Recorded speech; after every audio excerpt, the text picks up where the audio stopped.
안녕하세요. 제 이름은 나순자라고 합니다. 정말 큰일 날 뻔했던 제 이야기 좀 들어주세요. 시장 바닥의 소란스러움은 제게 언제나 활기찬 삶의 현장이었습니다. 70평생을 거의 이곳에서 보냈다고 해도 과언이 아니었죠. 흥정하는 소리, 물건을 나르는 억센 목소리, 여기저기서 풍겨오는 짭짤하고 고소한 음식 냄새까지. 저는 이 모든 것을 사랑했습니다. 특히나 아들 재호 녀석에게 먹일 음식을 고를 때면 제 발걸음은 시장 안에서도 가장 힘이 넘쳤어요. 오늘도 제 목적지는 분명했습니다. 아파트 단지 상가에 들어온 프랜차이즈 치킨집이 아무리 맛있다고 한들 우리 재호는 어릴 때부터 제 손을 잡고 와서 사 먹던 이 시장 통닭을 제일로 쳤거든요. 닭집 사장님은 저를 보더니 손사래부터 쳤습니다. 아이고, 형님 오셨네. 말 안 해도 알지. 제일 크고 실한 놈으로다가 기름 깨끗하게 갈고 바로 튀겨드릴게. 그래야지 우리 귀한 아들 먹일 건데 아무거나 먹일 수 있나. 튀김옷은 너무 두껍지 않게 바삭하게 튀겨줘요. 제 까다로운 주문에도 사장님은 싫은 내색 하나 없이 웃으며 고개를 끄덕였습니다. 뜨거운 기름 앞에서 땀을 뻘뻘 흘리면서도 닭이 맛있게 튀겨지는 걸 흐뭇하게 바라보는 그 마음을 저도 잘 압니다. 저 역시 평생을 자식 입에 들어가는 것만 봐도 배부르게 살아왔으니까요. 노릇하게 튀겨진 통닭 2마리가 기름을 탁탁 털며 찜통 위에 올라왔습니다. 고소한 기름 냄새가 진동을 하자 이걸 보고 행복해할 아들 얼굴이 눈앞에 서네 저도 모르게 입가에 미소가 번졌어요. 어제 재호랑 통화했는데 요새 목소리에 영 힘이 없어서 애미 속이 좀 타. 이거 먹고 힘 좀 냈으면 좋겠네. 아들 걱정은 죽을 때까지 하는 거지, 형님. 그래도 재호가 얼마나 든든해. 대기업 다니지 장가도 잘 갔지. 남 부러울 거 하나 없어. 사장님의 말에 저는 속으로 쓴웃음을 삼켰습니다. 장가를 잘 갔다. 남들 보기엔 그랬죠. 번듯한 직장에 예쁘장한 아내까지.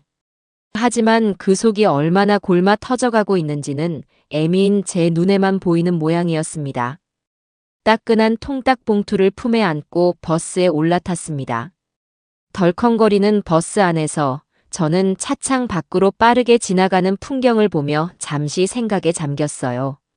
며느리 정민아와 있었던 일들이 주마등처럼 스쳐 지나갔습니다.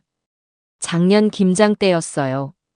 제가 밤새 정성껏 담근 김치를 커다란 통에 싸들고 아들 집에 갔었죠. 그런데 며칠 뒤 아들 집에 반찬을 가지러 들렀다가 음식물 쓰레기 봉투에 담겨버려진 멀쩡한 김치 포기를 보고 말았습니다. 제가 이유를 묻자 미나는 어쩜 그리도 표정 하나 안 변하고 말하던지요. 어머님 죄송해요. 어머님 김치가 맛없다는 게 아니고요. 저희 집 냉장고가 최신형이라 김치 냄새처럼 독한 냄새가 배면 안 된대요. 아시잖아요. 이런 집에 격 떨어지는 냄새가 나면 되겠어요? 격이 떨어진다. 그 말이 칼날처럼 제 가슴을 후벼 팠습니다. 제 아들이 세상에서 제일 맛있다며 먹던 김치가 그 아이에게는 격 떨어지는 냄새일 뿐이었던 겁니다. 그뿐만이 아니었어요. 제가 시장에서 사다 준 과일은 거들떠보지도 않고 백화점에서 사온 수입 과일만 아들 앞에 내놓았죠. 재호가 제 앞에서 아무렇지 않은 척 미나가 원래 좀 깔끔 떨어서 그래, 엄마. 라며 아내를 감싸줄 때면 저는 더 속이 상해 아무 말도 할 수가 없었습니다. 아들이 선택한 여자인데 제가 뭐라고 하겠어요. 그저 제 속만 까맣게 타들어갈 뿐이었죠. 어느새 버스는 재호가 사는 번쩍이는 새 아파트 단지 앞에 섰습니다. 이런 좋은 집에 살면 뭐하나 저 안에서 아들 녀석은 하루하루 시들어만 가고 있는데 저는 무거운 마음을 애써 감추고 밝은 표정을 지으며 아들이 사는 동으로 향했습니다. 경비실 앞을 지나가는데 안면이 있는 김 반장이 저를 보고 반갑게 손을 흔들었습니다. 저도 김 반장님 수고 많으십니다. 하고 인사를 건네고 막 아들 동 현관으로 들어가려던 참이었어요. 그때 경비실 안에 있던 인터폰이 요란하게 울리기 시작했습니다. 예, 예. 알겠습니다. 지금 바로 확인해 보겠습니다. 김 반장은 다급하게 인터폰을 끊더니 얼굴이 하얗게 질린 채로 밖으로 뛰쳐나왔습니다. 그리고는 다짜고짜 제 앞을 막아서더군요. 어머님, 어머님, 지금 올라가시면 절대로 안 됩니다. 김 반장의 목소리는 아까와는 비교도 안 될 만큼 절박하고 다급했어요. 저는 영문을 몰라 눈만 동그랗게 뜨고 물었습니다. 아니, 김 반장. 이게 무슨 경우야? 왜 사람 가는 길을 막고 그래요? 아까는 인사까지 잘 해놓고. 그게 아닙니다, 어머님. 정말 큰일 났을지도 몰라요. 방금 12층에서 인터폰 신고가 들어왔는데 엘리베이터에 기름 냄새가 너무 심하게 난다고 합니다. 무슨 일인지 모르니 절대 지금은 올라가시면 안 됩니다. 저는 어이가 없었습니다. 기름 냄새라니. 멀쩡한 새 아파트에서 기름 냄새가 나봤자 얼마나 난다고 사람 출입까지 막는단 말입니까? 무슨 소리예요? 멀쩡한 아파트에서 웬 기름 냄새가 난다는 거예요? 누가 배달 음식이라도 쏟았나 보지. 환기시키면 그만일 걸 가지고. 나 바빠요. 이거 통 닦다 싶겠네. 비켜봐요. 저는 대수롭지 않게 여기며 김 반장을 지나치려 했습니다. 하지만 그는 제 팔을 와락 붙잡으며 놓아주지 않았어요. 그의 눈빛은 거의 공포에 질려 있었습니다. 아닙니다, 어머님. 제 느낌이 정말 안 좋습니다. 그냥 평범한 냄새가 아니라고 했습니다. 머리가 아파서 숨을 못 쉴 지경이라고 분명히 그렇게 말했어요. 제발, 오늘은 그냥 돌아가세요. 예. 제가 나중에 아드님께 잘 말씀드릴게요. 김 반장의 필사적인 모습에 저도 순간 덜컥 겁이 났지만 아들이 걱정되는 마음이 더 컸습니다. 어젯밤 아들의 힘없는 목소리가 귓가에 다시 맴돌았어요. 만약 집안에서 무슨 일이 생긴 거라면 제가 직접 가서 확인해야만 했습니다. 사람을 왜 이렇게 귀찮게 해? 별일도 아닌 걸 가지고. 이거나요. 내가 내 아들 집에 가겠다는데 왜 막는 거야? 당신이 뭔데 이래라 저래라 하는 거냔 말이야. 우리 아들 아프기라도 하면 너가 책임질 거야? 제가 버럭 소리를 지르자 마침 지나가던 옆집 여자가 저와 김 반장을 이상한 눈으로 쳐다보며 지나갔습니다. 얼굴이 화끈 달아올랐어요. 이 모든 상황이 짜증스럽고 답답했습니다. 제 완강한 태도에 김 반장도 어쩔 줄 몰라 하며 그저 제 팔을 붙잡은 채 발만 동동 구르고 있었죠. 바로 그 순간이었습니다. 펑. 단순한 소리가 아니었어요. 온몸의 세포를 뒤흔드는 듯한 거대한 폭발음이었습니다. 아파트 건물이 통째로 울리는 것 같았어요. 저와 김 반장은 동시에 소리가 난 곳을 돌아보았습니다. 제 아들 재호의 집이었습니다. 거실 창문이 산산조각 나며 시커먼 연기가 마치 지옥의 악귀처럼 꿀렁거리며 뿜어져 나오고 있었습니다. 재호야. 그 이름을 부르는 순간 제 심장은 뛰기를 멈췄습니다. 저 안에, 저 불길과 연기 속에 제 아들이 있습니다. 머릿속이 새하얗게 변하고 온몸의 피가 차갑게 식는 것 같았어요. 주변은 순식간에 아수라장이 되었습니다. 사람들의 날카로운 비명, 여기저기서 울려대는 자동차 경보음, 유리가 깨져나가는 소름 끼치는 소리. 세상의 모든 소음이 제 귓속으로 한꺼번에 쏟아져 들어왔습니다. 정신을 차려야 해. 어떻게든 해야 해. 하지만 제 다리는 시멘트처럼 바닥에 굳어 꼼짝도 하지 않았습니다. 그저 멍하니 제 아들의 인생이 통째로 타들어가고 있는 저 끔찍한 광경을 바라볼 뿐이었어요. 그때였습니다. 뭔가에 홀린 듯 제 시선이 아파트 단지 건너편 도로가로 향했습니다. 수많은 사람들이 멈춰서서 경악하며 불이 난 아파트를 향해 손가락질을 하고 있었어요. 그런데 그 혼란스러운 군중 속에서 너무나도 이질적인 한 사람이 있었습니다. 팔짱을 낀 채 미동도 없이 오직 불타는 아파트만을 바라보고 있는 여자. 제가 지난 몇 년간 지긋지긋하게 봐왔던 며느리가 백화점에서 큰맘 먹고 샀다며 자랑하던 바로 그 값비싼 코트를 입고 있었습니다. 제 며느리 정민아였습니다. 미나는 남편과 자신의 보금자리가 잿더미가 되어가는 그 지옥 같은 현장을 마치 한 폭의 그림을 감상하듯 바라보고 있었습니다.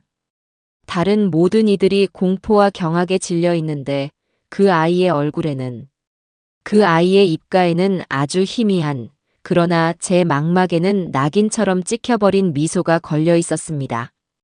그것은 기쁨도 안도도 아닌 모든 것이 자신의 완벽한 시나리오대로 이루어졌다는 창조주의 만족감 같은 소름 끼치도록 잔혹하고 평온한 미소였습니다.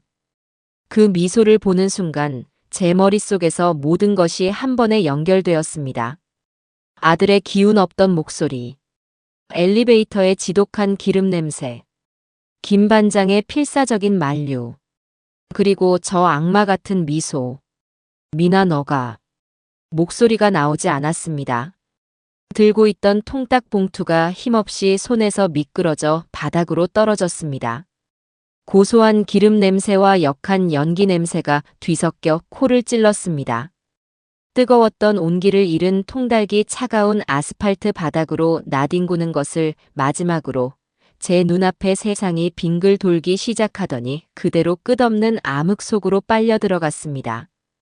정신을 차렸을 때 제 코를 찌른 것은 고소한 통닭 냄새가 아닌 온 세상을 하얗게 표백해버린 듯한 지독한 소독약 냄새였습니다. 눈꺼풀이 천근만근 무거워 겨우 들어올리자 희미한 형광등 불빛 아래로 얼룩 하나 없는 새하얀 천장이 보였어요. 꿈인가? 여기가 어디지? 내가 왜 여기에 누워있나? 흐릿한 정신을 붙잡고 상반신을 일으키려는데 팔뚝에 꽂힌 주사 바늘이 팽팽하게 당겨지며 욱신거리는 통증을 보내왔습니다. 병원이었어요. 기억의 파편들이 안개 속에서 하나둘씩 떠오르기 시작했습니다. 시장의 활기찬 소음, 통닭의 고소한 온기, 버스의 나른한 진동, 그리고 지옥의 아가리처럼 뿜어져 나오던 검은 연기와 모든 것을 삼킬 듯 타오르던 붉은 불길. 마지막으로 제 망막에 낙인처럼 찍혀버린 그 잔혹한 미소. 악마처럼 웃고 있던 며느리의 얼굴이 떠오르는 순간 저는 거의 발작적으로 비명을 지르며 침대에서 벌떡 일어났습니다. 재호야. 우리 재호. 제 비명에 놀라 복도에서 달려온 젊은 간호사가 제 어깨를 붙잡았습니다. 어머님, 진정하세요. 괜찮으세요? 움직이시면 안 됩니다. 의사 선생님 좀 바로 불러올게요. 아니, 우리 아들. 우리 아들은 어떻게 됐어요? 불이 났는데 재호가 내 아들이 저 안에 있었는데. 저는 거의 이성을 잃고 간호사의 팔을 붙잡고 울부짖었습니다. 머릿속에는 온통 아들이 불길 속에서 고통스러워하는 끔찍한 상상만이 가득했어요. 내 평생의 보물, 내 삶의 이유. 그 아이를 잃는다는 것은 제 세상이 무너지는 것과 같았습니다. 제발, 제발 그것만은 아니어야 한다고 이름도 없는 신에게 빌고 또 빌었습니다. 잠시 후 의사 가운을 입은 중년 남자와 함께 낯익은 얼굴이 병실 문을 열고 들어왔습니다. 경비원 김 반장이었어요. 그의 걱정스러운 얼굴을 보자 애써 참고 있던 서름이 한꺼번에 터져 나오며 다시 한번 울음이 터져 나왔습니다. 김 반장, 우리 아들 좀 찾아줘요. 재호가 어떻게 됐는지 좀 알아봐줘요, 제발. 김 반장은 어쩔 줄 몰라 하며 제 손을 잡아주었습니다. 그의 손은 사시나무처럼 떨리고 있었어요. 의사가 제 어깨를 부드럽게 누르며 차분한 목소리로 말했습니다. 어머님, 진정하십시오. 흥분하시면 혈압이 올라 위험합니다. 다행히 아드님은 무사합니다.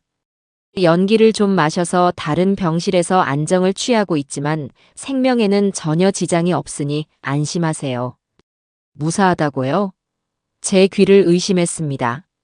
세상의 모든 소리가 한순간에 멎는 것 같았어요. 정말이에요? 거짓말 아니죠? 우리 아들이, 내 아들 재호가 정말로 살아있다고요? 네. 옥상으로 침착하게 대피해서 소방대원들이 무사히 구조했습니다. 어머님은 그 광경을 보시고 너무 큰 정신적 충격을 받으셔서 쇼크로 쓰러지신 겁니다. 이곳으로 모신 거고요. 그 말을 듣는 순간 제 다리를 지탱하고 있던 마지막 힘이 탁 풀리면서 다시 침대 위로 쓰러지듯 누웠습니다. 눈물이 쉴 새 없이 흘러내렸어요.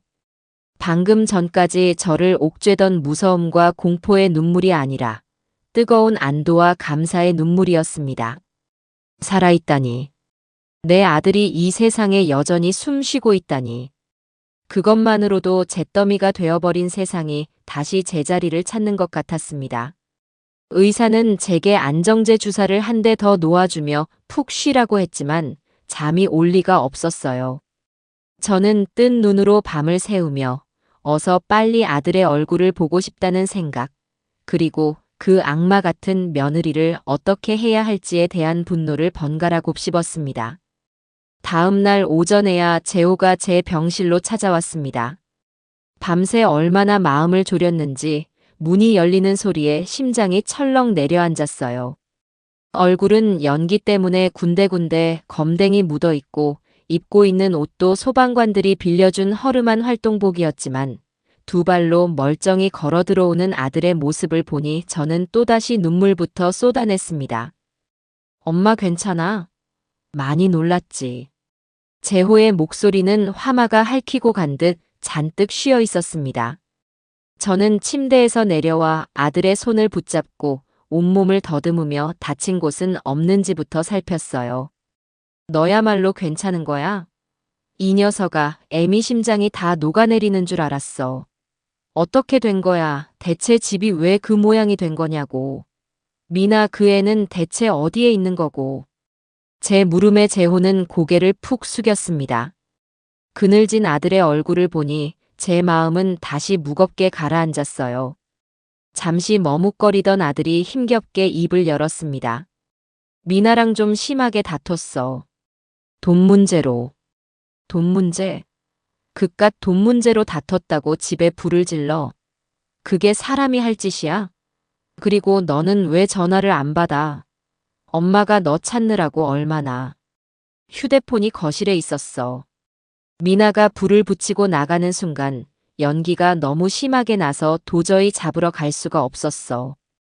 방문 막고 있다가 창문 깨고 베란다 통해서 옥상으로 겨우 피했다가 구조된 거야. 아들은 겨우겨우 말을 이어갔습니다. 그 끔찍한 순간을 다시 떠올리는 것만으로도 무척 힘들어 보였어요. 하지만 저는 물어야만 했습니다. 그 미소의 의미를, 제 눈으로 똑똑히 본 그 악마 같은 얼굴의 정체를 알아야만 했어요. 재호야. 정신 똑바로 차리고 엄마 말 들어. 엄마가 똑똑히 봤어. 불이 났을 때 미나가 길 건너편에 서 있는 걸 봤다. 그런데 그 애가 웃고 있었어. 자기 집이, 자기 남편이 죽을지도 모르는 그 집이 불타는 걸 보면서 그 애는 웃고 있었다고. 제 말에 재호는 놀란 듯 고개를 들었습니다. 하지만 아들의 반응은 제가 예상했던 것과는 전혀 달랐어요. 아들은 제 말을 믿지 못하겠다는 듯 오히려 저를 안쓰럽게 쳐다보았습니다. 엄마, 뭘 잘못 봤겠지. 너무 놀라서 헛것을 본 걸 거야. 미나가 그럴 리가 없어. 엄마는 잘 몰라서 그래. 미나가 나한테 얼마나 잘했는데. 그냥 너무 화가 나서 홧김에 그런 걸 거야. 나한테 겁주려고 그런 거지 진짜 나를 해치려고 그런 게 아니라고. 홧김에? 홧김에 사람을 집에 가둬놓고 불을 지른다는 게 말이 돼? 너 그거 죽을 뻔한 거야, 이 녀석아. 홧김이라는 말로 덮을 수 있는 일이 있고 없는 일이 있어. 아니야, 엄마. 미나는 그런 애가 아니야. 그럴 애가 못 돼. 일이 이렇게 커질 줄 몰랐겠지. 지금쯤 어디선가 후회하면서 펑펑 울고 있을지도 몰라. 나를 찾고 있을지도 모르고. 저는 기가 막혀서 말을 잃었습니다. 저 순에 빠진 아들 녀석은 목숨을 잃을 뻔한 그 순간까지도 제 아내를 감싸고 돌고 있었어요. 사랑에 눈이 멀어도 유분수지, 저건 어리석음을 넘어 거의 병적인 수준이었습니다. 며느리가 제게 했던 그 모진 말들과 행동들을 털어놓고 싶었지만 아들의 저 완고한 믿음 앞에서 무슨 소용이 있을까 싶었어요. 저는 더 이상 아들과 말을 섞고 싶지 않았습니다. 가슴속에서 뜨거운 분노가 치밀어 올라와 목구멍까지 뜨거워졌습니다. 오후에 경찰이 병실로 찾아왔습니다. 중년의 형사와 젊은 형사, 두 사람이었어요. 중년의 형사는 제게 이것저것 형식적인 질문을 던졌고 저는 제가 겪어본 모든 것을 빠짐없이 그리고 최대한 침착하게 이야기했습니다. 경비 아저씨가 기름 냄새 때문에 저를 막아섰던 일, 아들 집에서 폭발음과 함께 불이 난 일, 그리고 길 건너편에서 웃고 있던 며느리 정민아의 모습까지. 제 이야기가 길어질수록 젊은 형사가 수첩에 뭔가를 받아 적는 속도는 점점 느려졌습니다. 어머님, 그날 너무 큰 충격을 받으셔서 헛것을 보셨을 수도 있습니다. 사람이 자기 집이 불타는데 웃고 있었다는 건 좀 상식적으로 이해가 가지 않는 부분이라서요. 혹시 평소에 며느님과 사이가 좋지 않으셨던 건 아닙니까? 중년 형사가 점잖지만 날카로운 말투로 물었습니다. 그 질문의 의도를 알아차린 저는 피가 거꾸로 솟는 것 같았어요. 헛것이라니. 내가 이 두 눈으로 똑똑히 봤는데 그게 헛것이란 말이에요? 고부 갈등 때문에 내가 며느리를 모함이라도 한다는 겁니까, 지금? 내 아들이 저 안에 있는데 그 애는 분명히 웃고 있었어. 악마처럼 웃고 있었다고요. 알겠습니다, 어머님. 일단 진정하시고요. 저희가 그렇게 단정하는 것이 아니라 여러 가능성을 열어두고 수사해야 해서 드리는 말씀입니다. 일단 진술은 그렇게 접수하겠습니다. 저희도 정민아 씨의 행방을 빨리 파악해서 정확한 경위를 조사해 보겠습니다. 형사들은 제 말을 믿지 않았습니다. 그들의 눈빛이 말해주고 있었어요. 충격받은 늙은이가 며느리에 대한 나쁜 감정 때문에 있지도 않은 사실을 만들어낸다고 생각하는 게 분명했습니다. 저는 답답함에 가슴을 쳤습니다. 아무도 내 말을 믿어주지 않았어요. 심지어 제 아들조차도요. 이 거대한 세상에 저 혼자만 덩그러니 남겨져 진실을 외치고 있는 기분이었습니다. 그날 오후 저와 재호는 병원에서 퇴원했습니다. 잿더미가 된 집으로는 돌아갈 수 없으니 아들은 당분간 저희 집에서 지내기로 했어요. 제 평생의 보금자리인 작은 빌라에 도착하자 아들은 낯선 손님처럼 어색하게 서 있었습니다. 제가 아들 방으로 쓰던 작은 방에 이부자리를 펴주는데 재호가 망연자실한 목소리로 말했습니다. 엄마, 나 이제 어떡하지? 집도 옷도 우리가 함께했던 시간들도 전부 다 타버렸어. 당장 쓸 돈도 하나 없는데. 걱정 마라. 이 애미가 있는데 뭐가 걱정이야. 급한 대로 내 돈이라도 먼저 쓰고 차차 수습하면 되지. 몸 성한 것만으로도 하늘이 도운 거야. 저는 애써 아들을 위로하며 부엌으로 향했습니다. 속이 놀랐을 아들을 위해 따뜻한 누룽지라도 끓여줘야겠다 싶었어요. 쌀을 씻어 밥을 안 치고 가만히 앉아 누룽지가 만들어지기를 기다리는 동안 아들이 조용히 제 뒤로 다가왔습니다. 아니야. 내가 미나랑 결혼하려고 모아둔 돈이 있어. 적금 깨서 비상금으로 넣어둔 통장이 있는데 그걸로 일단 급한 불부터 꺼야겠어. 비밀번호가 뭐였더라? 아들은 제 컴퓨터를 빌려 은행 홈페이지에 접속했습니다. 공인인증서 암호를 몇 번이나 틀리던 아들은 겨우 로그인을 하고 자신의 계좌를 확인했습니다. 아들의 손이 순간 멈칫하는 것을 보고 제 심장도 덜컥 내려앉았습니다. 아들의 얼굴이 종이장처럼 하얗게 굳어가는 것을 보고 저는 불길한 예감에 휩싸였습니다. 왜 그래? 무슨 일이야? 재호는 아무 말 없이 마우스를 움직여 화면을 제 쪽으로 돌렸습니다. 모니터에는 아들의 예금 계좌 내역이 떠 있었어요. 그리고 그 아래 선명하게 찍힌 숫자는 제 눈을 의심하게 만들었습니다. 출금 가능 잔액 7,350원. 이게 어떻게 된 거야? 너가 여기에 1억 원 넘게 있다고 하지 않았어? 맞아, 분명히 1억 2천만 원이 있었어. 내 전 재산이었는데. 그런데 아들은 떨리는 손으로 거래 내역을 조회했습니다. 스크롤을 내리는 아들의 손가락이 경련을 일으키는 것 같았어요.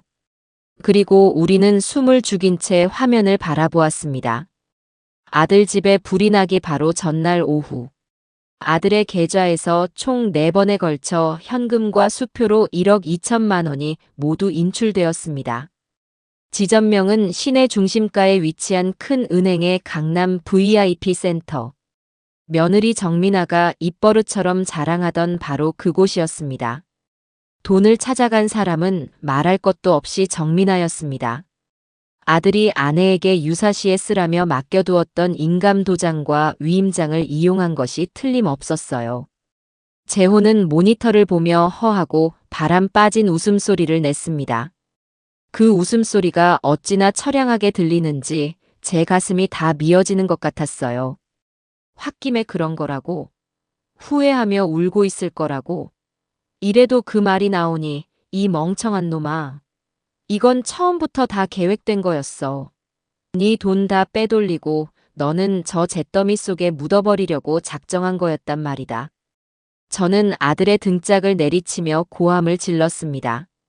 이제야 저 미련한 아들 녀석도 모든 것을 깨달은 모양이었습니다. 아들의 눈에서 뒤늦은 후회와 배신감, 그리고 스스로에 대한 자책이 뒤섞인 뜨거운 눈물이 방울젓 떨어졌습니다. 아들은 어린아이처럼 소리내어 울기 시작했습니다. 그날 밤 우리는 아무 말 없이 잿더미가 된 인생을 마주한 채 길고 긴 밤을 지새워야 했습니다. 다음 날 아침 동이 트자마자 저는 잠들어 있는 아들을 깨웠습니다.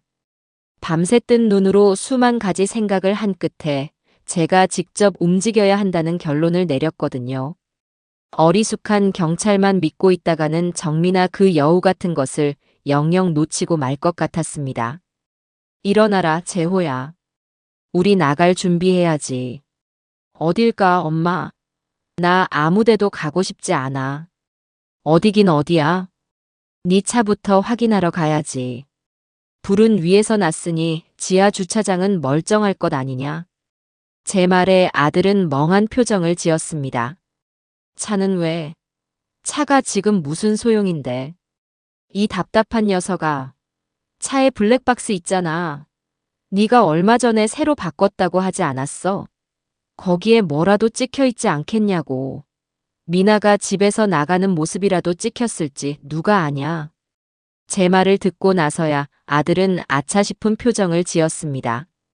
번뜩 정신이 든 듯 아들은 허둥지둥 옷을 챙겨 입었습니다.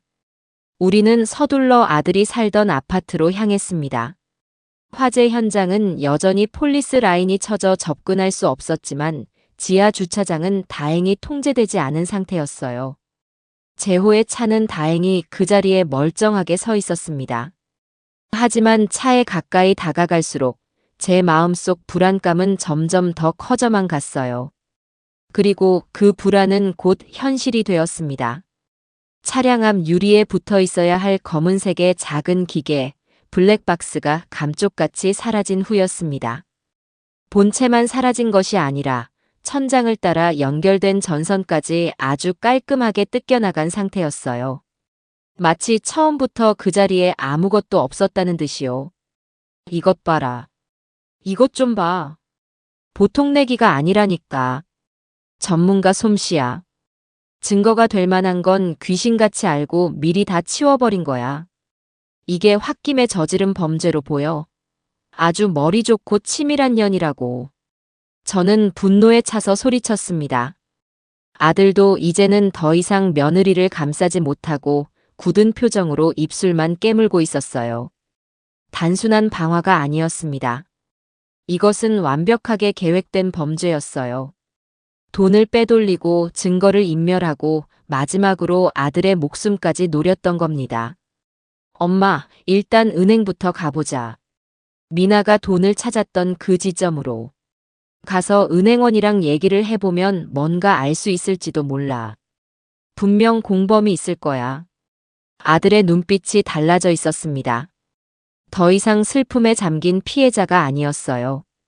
모든 것을 되찾겠다는 결심을 한 남자의 눈빛이었습니다. 우리는 곧장 강남에 있다는 그 문제의 은행 VIP 센터로 향했어요. 번쩍이는 회전문을 열고 안으로 들어서자 은은한 클래식 음악과 고급스러운 대리석 바닥이 우리를 맞았습니다. 평생 시장 바닥에서 흙먼지 묻히며 살아온 제가 오기에는 너무나도 다른 세상이었어요. 우리는 번호표를 뽑고 잠시 기다렸다가 창구 직원에게 정민아의 이름을 대며 담당 직원을 만나고 싶다고 했습니다. 정장을 말끔하게 차려입은 직원은 우리를 위아래로 훑어보더니 잠시 컴퓨터를 두드려 보고는 사무적인 말투로 말했습니다. 정민아 고객님이요?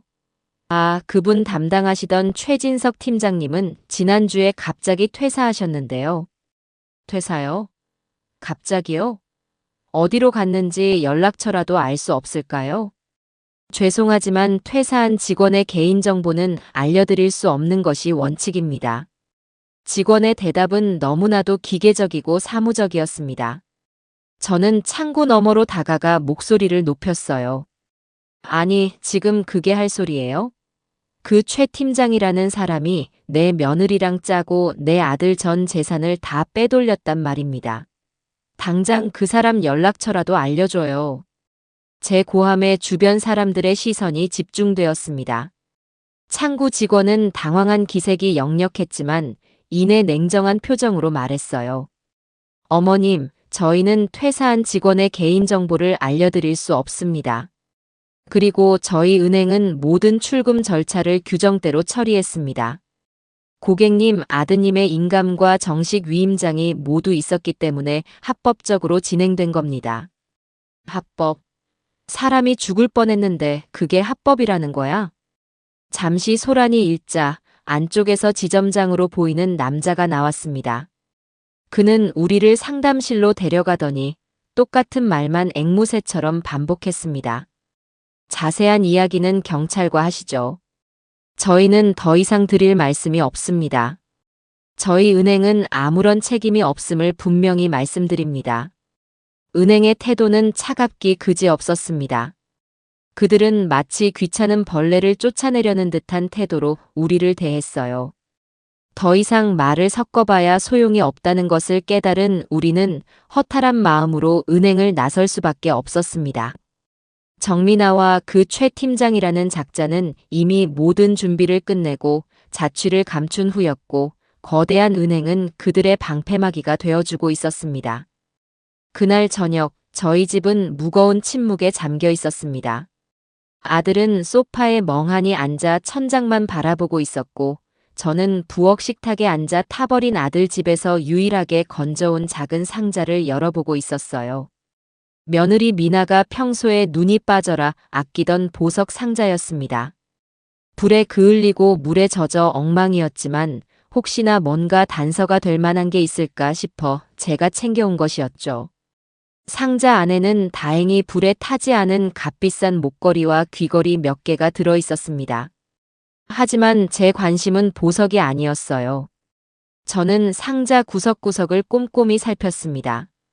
그러다 상자 바닥을 만져보니 뭔가 살짝 덜컹거리는 느낌이 들었어요.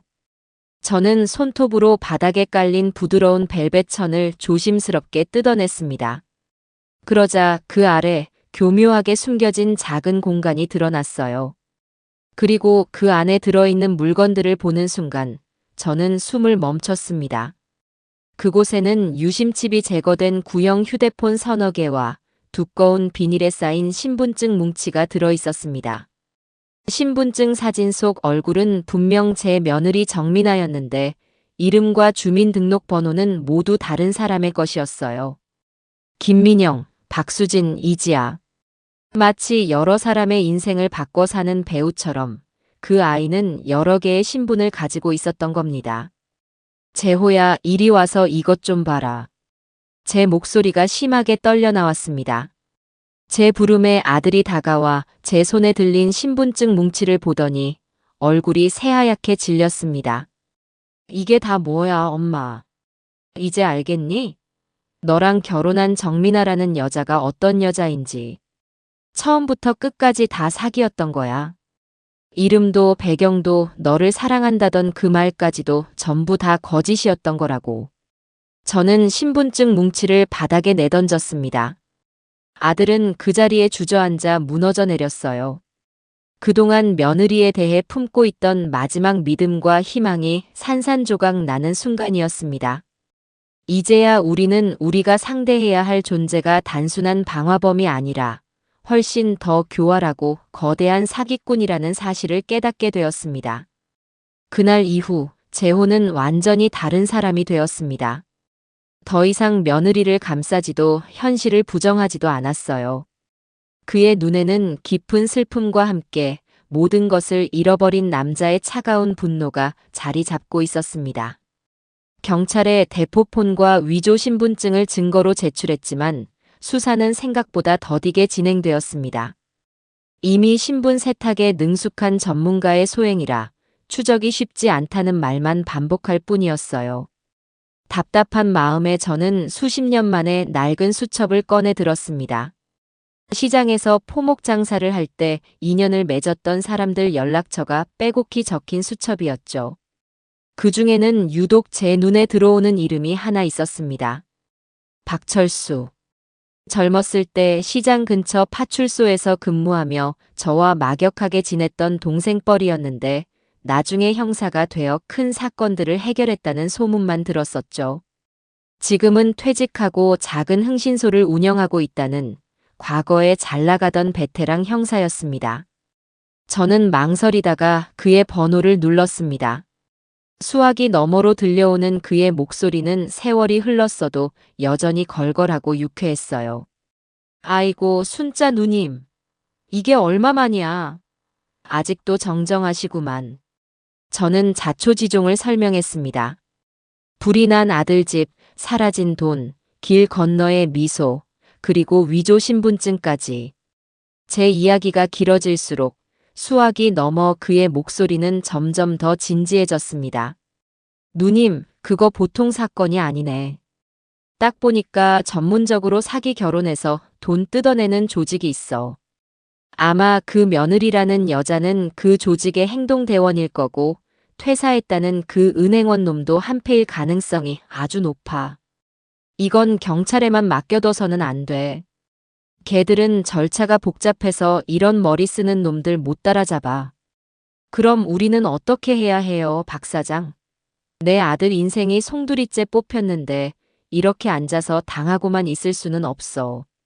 기다리기만 해선 안 되지. 우리가 먼저 미끼를 던져야지. 그 여자가 활동했다는 그 온라인 카페, 이름이 뭐라고 했죠? 무슨 상류층의 품격인가 뭐라던데요. 우리나라 상위 1%만 가입할 수 있는 곳이라고 엄청 자랑했었어요. 됐어. 그럼 판은 짜였네. 누님이 직접 그 카페에 잠입하는 거야.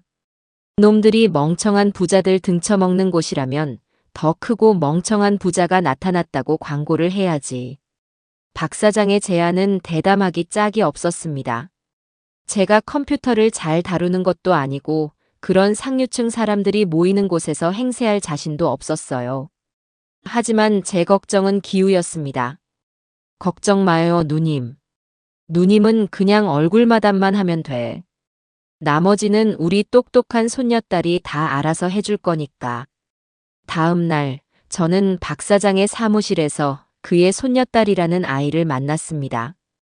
대학에서 컴퓨터 공학을 전공한다는데 안경 너머 눈빛이 아주 야무져 보였어요. 그 아이는 제 명의로 상류층의 품격이라는 카페에 가입할 프로필을 만들기 시작했습니다. 할머니, 컨셉을 확실하게 잡아야 해요. 청담동 고급 빌라에 거주하는 은퇴한 교수 남편의 미망인. 자식들은 다 유명한 외국 대학으로 유학 가서 기러기 엄마 신세인데 남편이 남겨준 막대한 유산 때문에 돈이 너무 많아서 골치 아픈 거야.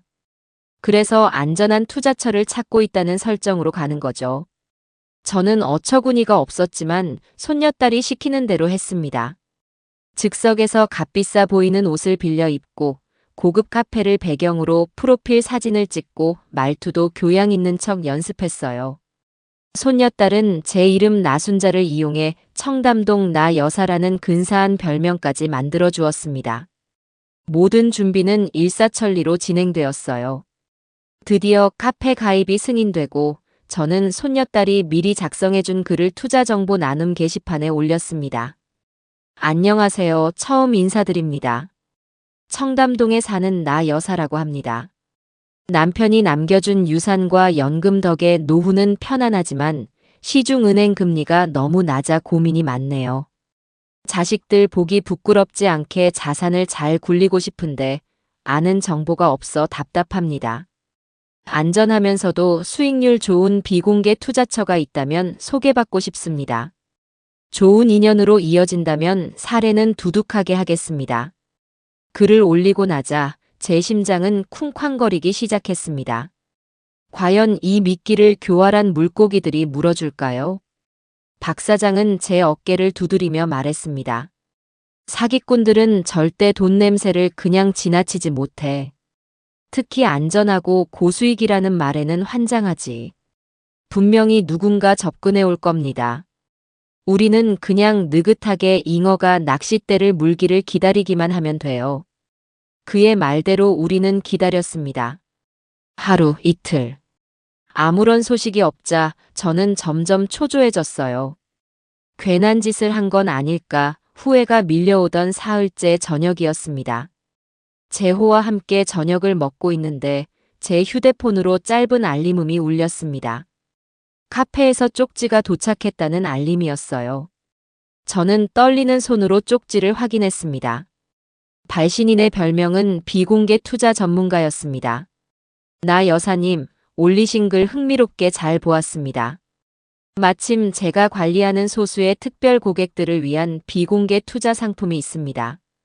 시중은행 상품과는 비교할 수 없는 수익률과 안정성을 보장합니다. 아무에게나 드리는 기회가 아닙니다. 혹시 관심 있으시면 편한 시간에 연락 주십시오. 그리고 그 아래 연락처와 함께 이름 하나가 적혀 있었습니다. 그 이름을 보는 순간 저와 재호는 숨을 멈췄습니다. 땡땡은행 VIP 팀장 최진석. 덫에 드디어 첫 번째 쥐가 걸려든 것이었습니다. 쪽지를 확인하는 내 손이 파르르 떨려왔습니다. 옆에서 함께 화면을 들여다보던 재호의 입에서는 거친 숨소리가 새어나왔어요. 드디어 캄캄한 어둠 속에서 희미하게 빛나는 실 한 오라기를 찾아낸 기분이었습니다. 그 실의 끝에 무엇이 묶여 있을지는 아직 알 수 없었지만 이것이 모든 것을 풀어낼 시작이라는 것만은 분명했습니다. 발신인의 이름 최진석. 내 아들의 전 재산을 며느리라는 그 악마의 손에 쥐어준 장본인이자 모든 사건의 열쇠를 쥔 남자였습니다. 엄마 이거. 그래. 놈이야. 우리가 찾던 바로 그 놈. 저는 애써 침착함을 유지하며 박 사장에게 전화를 걸었습니다. 수화기 너머로 그의 낮은 목소리가 들려왔어요. 제가 상황을 설명하자 박 사장은 잠시 침묵하더니 이내 만족스러운 듯 웃었습니다. 꺼보쇼 누님. 내 말이 맞지? 돈 냄새를 맡은 하이에나는 절대 그냥 지나치는 법이 없다니까. 월척이 미끼를 아주 덥석 물어버렸구만. 그래서 이제 어떻게 해야 해요, 박 사장? 당장 만난다고 할까요? 아니. 절대 그러면 안 돼. 사기꾼을 상대할 때는 우리도 사기꾼처럼 생각해야지. 너무 쉽게 미끼를 물면 상대방이 의심해. 이 할망구가 생각보다 싱겁네. 하고 얕잡아 볼 수도 있고. 우리는 지금부터 아주 비싸고 까다로운 사냥감 행세를 해야 해. 박 사장의 지시는 명쾌했습니다. 일단 오늘 밤은 아무런 답장도 하지 말고 놈의 애를 태우라는 것이었어요. 그리고 다음 날 오전에 마치 어젯밤에 온 쪽지를 이제야 확인한 것처럼 느긋하고 거만한 말투로 답장을 보내라고 했습니다. 박 사장의 손녀딸이 컴퓨터 앞에 앉아 제 말투를 흉내내며 한 글자 한 글자 신중하게 쪽지를 작성했어요. 어젯밤에 보내신 글은 잘 보았습니다. 제가 요즘 워낙 여러 곳에서 연락을 받아서 정신이 없었네요. 제안은 흥미롭지만 제가 아무나 만나서 제 귀한 시간을 쓰는 사람은 아니라서요. 당신이 어떤 사람인지, 어떤 상품을 가지고 있는지 정도는 먼저 알려주셔야 저도 약속을 잡을지 말지 고민이라도 해볼 것 같습니다. 답장을 보낸 뒤 우리는 다시 숨죽여 기다렸습니다.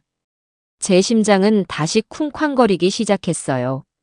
너무 튕기다가 놈이 그냥 가버리면 어쩌나 걱정이 되기도 했습니다. 하지만 박 사장은 태평했어요. 걱정 마, 누님. 저런 놈들은 자존심이 세서 이렇게 튕길수록 더 오기가 생겨. 감히 나를 무시해? 하면서 어떻게든 자기 능력을 증명하고 싶어 안달이 날 거라고. 그의 예측은 정확했습니다. 1시간도 채 되지 않아 최진석에게서 답장이 왔습니다. 이번에는 훨씬 더 길고 정중한 내용이었어요. 자신은 오랫동안 시중은행의 특별고객센터에서 근무하며 수백억 대의 자산을 관리해 온 최고의 전문가이며 자신이 취급하는 상품은 시중에는 절대 공개되지 않는 극소수만을 위한 특별한 기회라고 거듭 강조했습니다. 그러면서 자신을 믿고 투자한 고객들이 얼마나 큰 부를 이루었는지에 대한 성공 사례들을 잔뜩 늘어놓았어요. 그 글을 읽는 내내 저는 역겨움을 감출 수가 없었습니다. 저 뻔뻔한 거짓말에 내 아들 같은 순진한 사람들이 얼마나 많이 넘어갔을까 생각하니 피가 거꾸로 솟는 것 같았어요. 됐어. 이제 약속을 잡아도 되겠구만. 박 사장의 지시에 따라 우리는 그가 제안한 최고급 호텔의 1층 휴게실에서 만나기로 약속을 잡았습니다. 약속 날짜는 이틀 뒤 오후 2시. 그 이틀 동안 우리는 완벽한 함정을 준비하기 위해 분주하게 움직였습니다. 박 사장은 자신의 사무실에서 온갖 신기한 물건들을 꺼내왔어요. 값비싼 보석처럼 보이는 작은 장식피는 사실 초소형 사진기였고 고급 만년필처럼 생긴 물건은 아주 작은 소리까지 잡아내는 고성능 녹음기였습니다. 누님, 이게 오늘 누님의 무기야. 저놈은 누님이 그냥 돈 많은 늙은이인 줄 알겠지만 우리는 저놈의 모든 말과 행동을 남김없이 기록해야 해. 특히 정민아, 그 여자 이야기가 나왔을 때가 중요해. 어떻게든 저놈 입에서 그 여자 이름이 나오게 유도해야 한다고. 저는 박 사장의 손녀딸과 함께 약속 장소인 호텔에 미리 가보기도 했습니다. 앉을 자리와 주변 환경을 미리 익혀두고 만약의 사태에 대비한 도주로까지 확인했어요. 70평생 이런 일을 해보리라고는 상상도 못했지만 아들을 위해서라면 악마와도 거래할 수 있는 게 애미의 마음이었습니다. 저는 두렵지 않았어요. 오히려 제 안에서 뜨거운 투지가 끓어오르는 것을 느꼈습니다. 약속 당일, 저는 박 사장의 손녀딸이 골라준 가장 값비싸 보이는 옷을 차려입었습니다. 평소에는 거들떠보지도 않던 진주 목걸이를 하고 어색하기 짝이 없는 작은 손가방까지 들었어요. 거울 앞에 선 제 모습은 영락없는 청담동 나 여사였습니다. 재호는 불안한 눈빛으로 제 손을 꼭 잡아주었어요. 엄마, 정말 괜찮겠어? 위험하면 그냥 바로 나와야 해. 돈 같은 거 다 필요 없어. 엄마까지 다치면 난 정말. 걱정 마라, 아들아. 이 애미가 시장 바닥에서 어떤 사람들을 상대하며 살아왔는데 저런 번지르르한 사기꾼 놈 하나 구워 삶지 못하겠니? 너는 박 사장이랑 밖에서 기다리고 있기나 해. 저는 애써 아들을 안심시키고 약속 장소인 호텔로 향했습니다. 호텔 휴게실에 들어서자 잔잔한 피아노 연주 소리가 저를 맞았습니다. 약속 시간보다 10분 정도 일찍 도착해 자리를 잡고 앉아 있는데 멀리서 말끔한 정장을 차려입은 한 남자가 저를 향해 다가오는 것이 보였습니다. 사진으로 본 적은 없었지만 저는 직감적으로 저자가 최진석이라는 것을 알 수 있었어요. 그는 뱀처럼 교활하지만 매력적인 미소를 지으며 제 앞에 섰습니다. 처음 뵙겠습니다. 나 여사님 되십니까? 제가 최진석입니다. 그래요. 앉아요. 저는 일부러 거만하게 턱짓을 하며 그를 자리에 앉혔습니다. 최진석은 제 앞에 앉아 저를 위아래로 훑어보았습니다. 제 옷차림과 가방, 그리고 진주 목걸이를 보며 제 재산을 가늠하고 있는 것이 틀림없었어요. 먼 길 오시느라 힘드셨겠습니다. 말씀은 많이 들었습니다. 이 업계에서 나 여사님처럼 현명한 투자자를 만나 뵙기란 쉽지 않은 일이죠. 듣기 좋은 소리 집어치우고 본론부터 얘기해봐요. 내가 왜 당신 같은 젊은 사람한테 내 귀한 시간을 내줘야 하는지 어디 한번 증명해 보라고. 제 쌀쌀맞은 태도에도 최진석은 당황하지 않고 여유롭게 웃었습니다. 그는 준비해온 서류 가방에서 두꺼운 책자를 꺼내 제 앞에 펼쳐 보였어요. 책자에는 제가 평생 들어도 이해하지 못할 어려운 경제 용어와 복잡한 그래프들이 가득했습니다. 지금 저희가 비공개로 진행하고 있는 제주도 신도시 개발 사업입니다. 정부와 긴밀하게 협력하여 진행하는 사업이라 외부에는 절대 정보가 새어나가지 않습니다. 여기에 투자하시는 소수의 특별 고객님들께는 최소 연 30%의 수익률을 보장해 드리고 있습니다. 30%? 그거 사기 아니야? 세상에 그런 게 어디 있어. 그렇게 생각하시는 것이 당연합니다. 그래서 저희는 아무에게나 이런 기회를 드리지 않는 겁니다. 여사님처럼 안목이 높으신 분들만 모시는 거죠. 이 자료를 한번 보시죠. 이미 이 사업에 투자하신 저명한 사회 인사들의 명단입니다. 그가 보여준 명단에는 제가 텔레비전에서나 보던 유명한 사람들의 이름이 적혀 있었습니다. 물론 전부 거짓말이겠지만 돈 많은 늙은이를 홀리기에는 충분히 그럴싸한 방법이었어요. 저는 속으로 코웃음을 치며 결정적인 미끼를 던지기로 마음먹었습니다. 나쁘지 않은 것 같기는 한데. 사실 내가 요즘 젊은 사람들한테 좀 대인 게 있어서 말이야. 사람을 쉽게 믿기가 좀 힘드네. 무슨 일이 있으셨습니까? 제가 도와드릴 일이라도. 얼마 전에 내 아들놈이 아주 혹독한 일을 겪었거든. 정민아라고 혹시 이름 들어봤어요? 그 애도 당신처럼 아주 똑 부러지게 말은 잘하던데.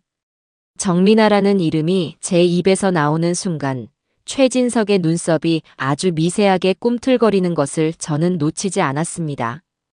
하지만 그는 금세 포커페이스를 되찾고 천연덕스럽게 물었어요.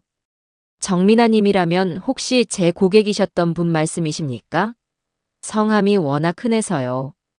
그래, 바로 그 정민아. 당신 고객이었다니 잘 됐네. 그 애는 어떻게 그렇게 돈을 잘 벌었대? 나도 좀 알려줘봐요. 그 애도 당신이 말한 그 제주도 사업에 투자한 거야? 제 질문에 최진석은 잠시 망설이는 듯 했습니다.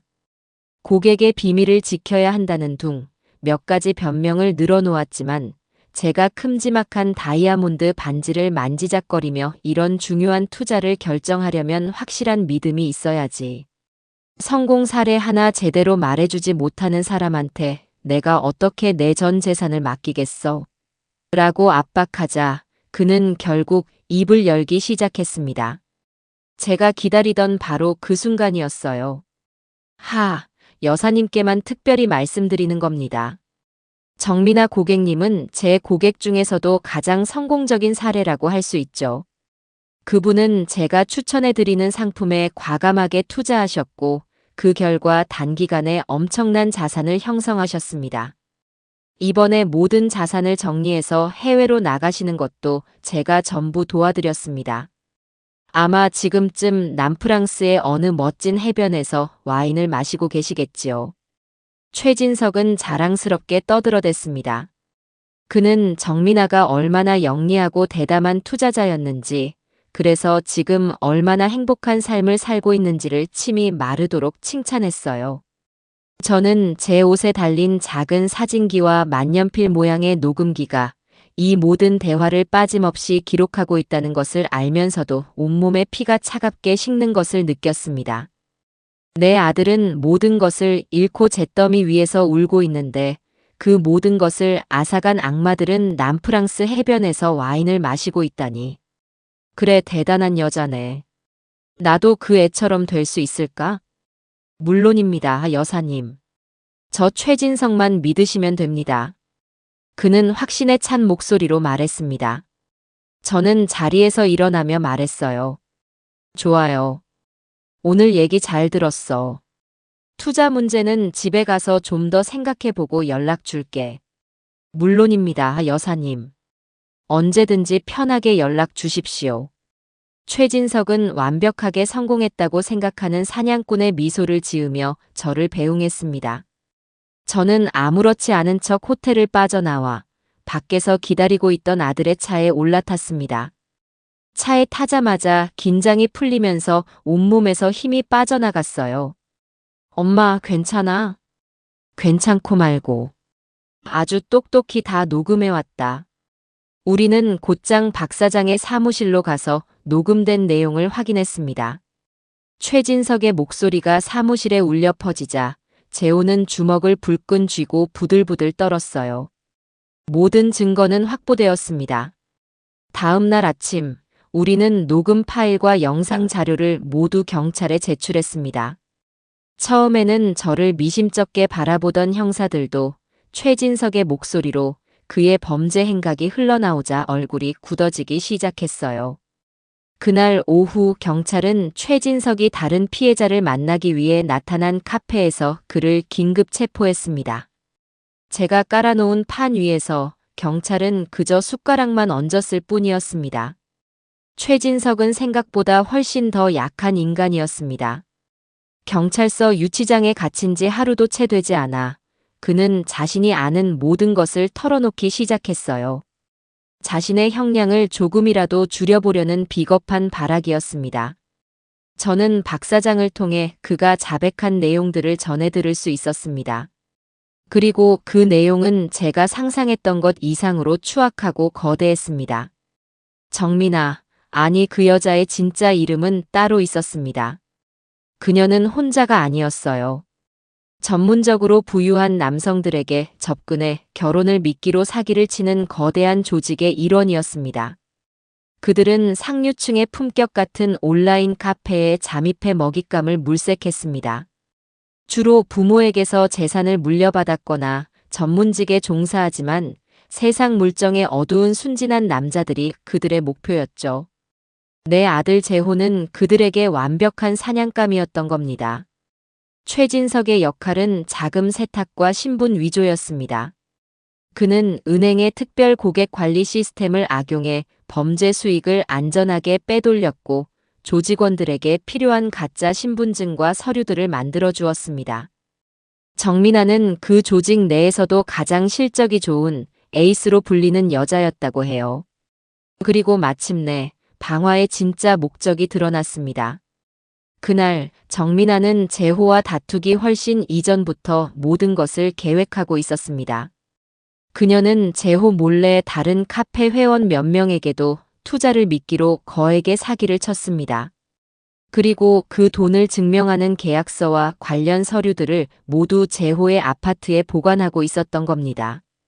불을 지른 것은 단순히 재호의 돈을 빼돌린 증거를 없애는 것뿐만 아니라 다른 사기 사건들의 증거까지 모두 한꺼번에 태워버리고 만약 재호가 그 안에서 죽게 된다면 모든 죄를 재호에게 뒤집어 씌우려는 끔찍한 계획이었던 겁니다.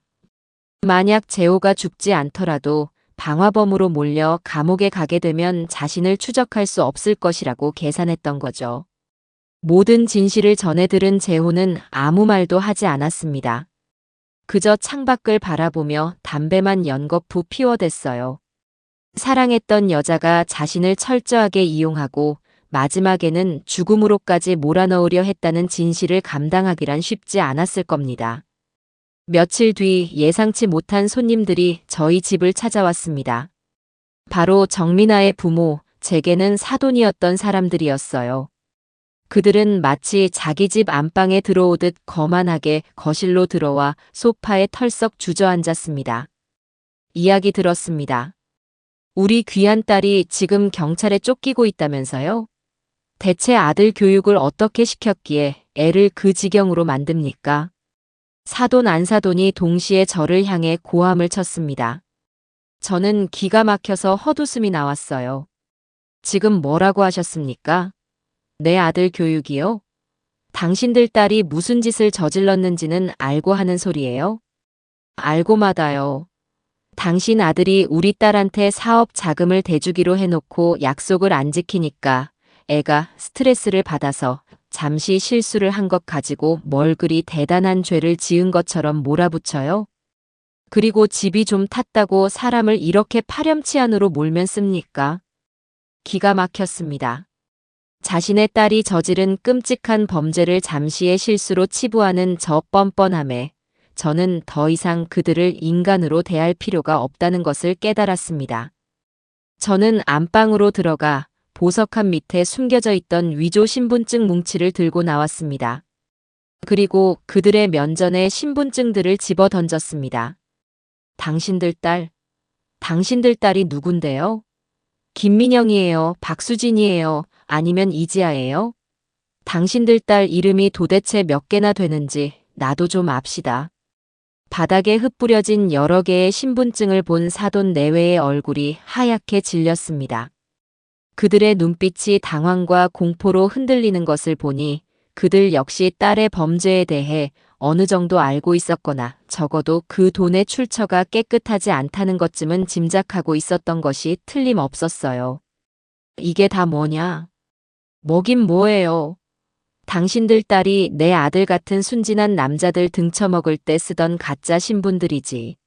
당신들이 입고 있는 그 번쩍이는 옷, 차고 있는 그 시계, 전부 다 내 아들 피눈물로 산 거란 말이다.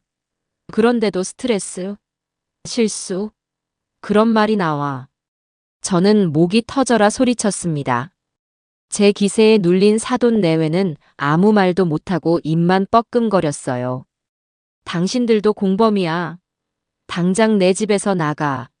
다시 한번 내 눈앞에 나타나면 그때는 당신들도 딸년이랑 똑같은 곳으로 보내버릴 줄 알아. 저는 현관문을 활짝 열고 소리쳤습니다. 그들은 허둥지둥 신발을 꿰어 신고는 도망치듯 집을 빠져나갔습니다. 저는 그들의 비겁한 뒷모습을 보며 거친 숨을 몰아쉬었습니다. 며칠 뒤 정민아의 사기 행각이 뉴스에 보도되기 시작했습니다. 처음에는 작은 사회면 기사였지만 피해 액수가 워낙 크고 수법이 대담해서 금세 큰 화제가 되었어요. 뉴스가 나가자 숨어있던 다른 피해자들이 용기를 내어 경찰서로 몰려들기 시작했습니다. 전 재산을 잃은 노인부터 결혼 자금을 사기당한 젊은 부부까지. 그들의 안타까운 사연을 들으며 저는 이 싸움이 더 이상 저와 제오만의 싸움이 아니라는 것을 깨달았습니다. 저는 피해자들 중 가장 형편이 딱해 보였던 젊은 부부를 따로 만났습니다. 그들은 제 손을 잡고 펑펑 울었어요. 저희가 바보 같았어요. 그렇게 쉽게 돈을 벌 수 있다는 말에 넘어가서. 이제 저희 결혼도 미래도 다 끝났어요. 저는 그들의 어깨를 감싸 안으며 말했습니다. 아니에요. 끝나지 않았어. 절대 이렇게 끝나게 두지 않을 거야.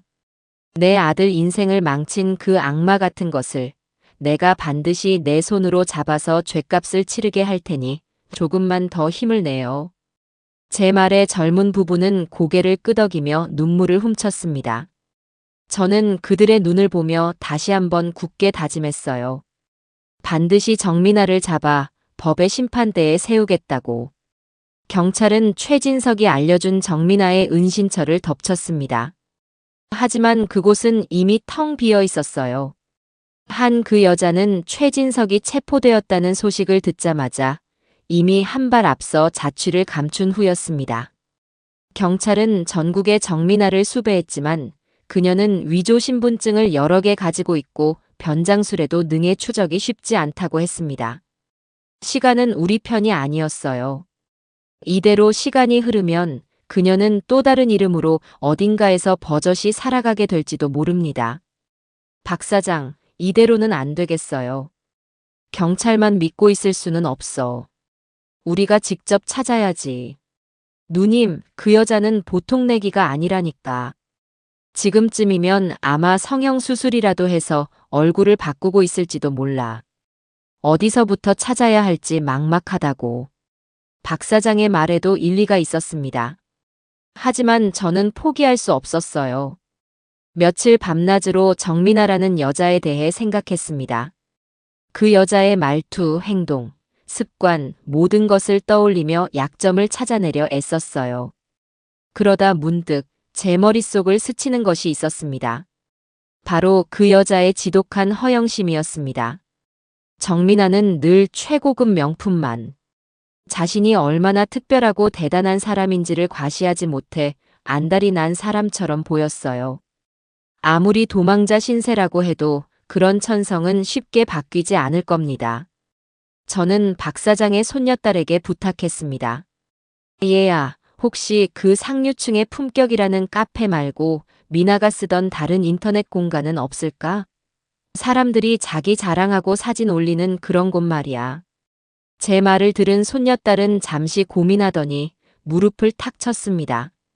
아, SNS. 제가 왜 그 생각을 못했죠? 잠깐만요, 할머니.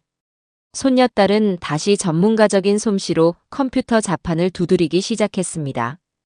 정민아의 이름과 그녀가 사용했던 가짜 이름들, 그리고 연관된 정보들을 조합해 인터넷 세상을 샅샅이 뒤지기 시작했어요. 그리고 몇 시간 뒤 마침내 작은 단서 하나를 찾아냈습니다. 비공개로 운영되는 아주 비밀스러운 SNS 계정이었습니다. 계정 주인은 가명을 쓰고 있었지만 올라온 몇 개의 사진 속 배경이 정민아가 살던 아파트와 똑같았어요. 찾았어요, 할머니. 이거예요. 이 계정이 틀림없어요. 우리는 숨을 죽이고 그 계정을 주시하기 시작했습니다. 며칠 동안은 아무런 움직임이 없었어요. 저는 애가 타서 매일 밤잠을 설쳤습니다. 그러던 어느 날 밤, 드디어 새로운 게시물이 하나 올라왔습니다. 사진 한 장과 짧은 글이었어요. 오랜만에 여유. 역시 스트레스 해소에는 쇼핑만 한 게 없지. 사진 속에는 얼마 전에 출시되었다는 신상 명품 가방이 찍혀 있었습니다. 정민아의 얼굴은 보이지 않았지만 그 가방을 들고 있는 손의 모양이나 손톱에 칠한 매니큐어 색깔이 제 기억 속 며느리의 것과 똑같았어요. 그 여자가 틀림없었습니다. 도망 다니는 와중에도 저런 값비싼 가방을 사서 자랑하고 싶은 욕구를 참지 못했던 겁니다. 이 멍청한 것. 제 버릇게 못 준다더니. 저는 사진을 확대해 구석구석을 샅샅이 훑었습니다. 하지만 배경은 온통 하얀색 벽뿐이라 장소를 특정할 만한 단서가 보이지 않았어요. 실망감에 한숨을 내쉬려던 순간 제 눈에 아주 작은 무언가가 들어왔습니다. 가방의 반짝이는 금속 장식에 비친 아주 희미한 형체였습니다. 얘야, 이 부분 좀 더 크게 확대해 줄 수 있겠니? 손녀딸이 사진을 최대한으로 확대하자 마침내 그 형체의 정체가 드러났습니다. 그것은 창밖 풍경이었습니다. 독특한 모양의 소나무 몇 그루와 그 너머로 보이는 강줄기. 아주 평범한 풍경이었지만 제 머릿속에서는 오래된 기억 하나가 번개처럼 떠올랐습니다. 결혼 전 정민아가 재호와 함께 주말 여행을 다녀와서 자랑을 늘어놓았던 적이 있었어요. 경기도 외곽에 있는 아주 비싸고 비밀스러운 휴양시설인데 아무나 예약할 수 없는 곳이라고 했습니다. 그러면서 휴대폰으로 그곳에서 찍은 사진들을 보여주었죠.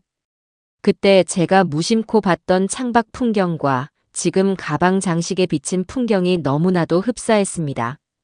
찾았다. 저는 나지막이 읊조렸습니다. 재호와 박 사장이 제게 달려왔어요. 저는 떨리는 손으로 사진 속 풍경을 가리키며 말했습니다. 여기 내가 알아. 경기도 가평에 있는 펜션이야. 예전에 미나가 한번 갔었다고 자랑한 적이 있어. 그때 봤던 풍경이랑 똑같아. 누님, 확실해? 확실해. 내 기억력이 아직 죽지 않았어. 우리는 곧장 그 펜션의 위치를 찾아냈습니다. 경찰에 바로 신고해야 한다는 박 사장의 말에 저는 고개를 저었어요. 아니, 우리가 먼저 가야 해. 경찰이 들이닥치기 전에 내가 직접 그의 얼굴을 보고 끝장을 내야겠어. 엄마, 위험해. 위험한 거 알아. 하지만 이건 내가 마무리해야 할 내 싸움이야. 박 사장은 우리가 출발하고 나서 30분 뒤에 경찰에 신고해줘요. 우리가 시간을 버는 동안 경찰이 뒤에서 포위망을 좁혀오게 하는 거야. 제 단호한 태도에 제호와 박 사장도 더 이상 저를 말리지 못했습니다. 그날 밤 우리는 어둠을 뚫고 경기도 가평으로 향하는 차에 몸을 실었습니다. 차창 밖으로 빠르게 지나가는 가로등 불빛을 보며 저는 길고 길었던 이 지독한 싸움의 끝이 머지않았음을 직감했습니다. 차 안에는 무거운 침묵이 흘렀지만 저와 제호의 눈은 그 어느 때보다 뜨겁게 타오르고 있었습니다. 그날 밤 우리는 지독한 어둠을 뚫고 경기도 가평으로 향하는 차에 몸을 실었습니다. 제가 사는 낡은 빌라촌을 벗어나 불빛이 드문 강변북로에 접어들자 차 안은 바깥의 어둠만큼이나 깊은 침묵에 잠겼습니다. 빠르게 스쳐 지나가는 주황색 가로등 불빛이 아들의 얼굴을 주기적으로 비췄다 사라지기를 반복했어요. 그 빛의 명멸 속에서 저는 운전대를 잡은 아들의 굳게 담은 입술과 단단한 턱선을 보았습니다. 저 무뚝뚝하지만 강인한 표정은 분명 젊은 시절의 저를 빼닮은 것이었지요. 평생을 시장 바닥에서 억척스럽게 살아온 제 유일한 자랑이자 삶의 이유인 아들이었습니다. 하지만 지난 몇 년간 저 녀석은 사랑이라는 이름의 달콤한 독약에 취해 제 어미를 닮은 강인함과 세상을 보는 날카로운 눈을 모두 잃어버리고 살았습니다. 이제야 모든 것을 잃고 나서야 비로소 제자리를 찾아가는 것 같아 마음 한구석이 저미도록 아리면서도 한편으로는 벼랑 끝에서 다시 일어서려는 아들이 너무나도 대견했습니다. 제호야. 아무런 대답 없이 운전에만 집중하던 아들이 제 부름에 낮게 대답했습니다. 응, 엄마. 무섭지 않으냐? 어미의 나지막한 물음이 차 안의 무거운 공기를 갈랐습니다. 아들은 한동안 아무 말 없이 앞만 바라보았어요. 그러다 갑자기 피식하고 낮게 웃었습니다. 그 웃음소리에는 스스로에 대한 조롱과 그럼에도 불구하고 나아가려는 결의가 복잡하게 뒤섞여 있었습니다. 무섭지. 당연히 무섭지, 엄마. 또다시 그 여자 얼굴을 마주할 생각을 하니 심장이 내려앉는 것 같아. 그런데 이상하게도 그 두려운 마음보다 지난 몇 년간 내가 얼마나 한심하고 멍청했는지에 대한 분노가 더 커서 그런지 견딜만은 해.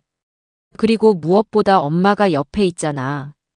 엄마만 옆에 있으면 난 이제 하나도 무섭지 않아.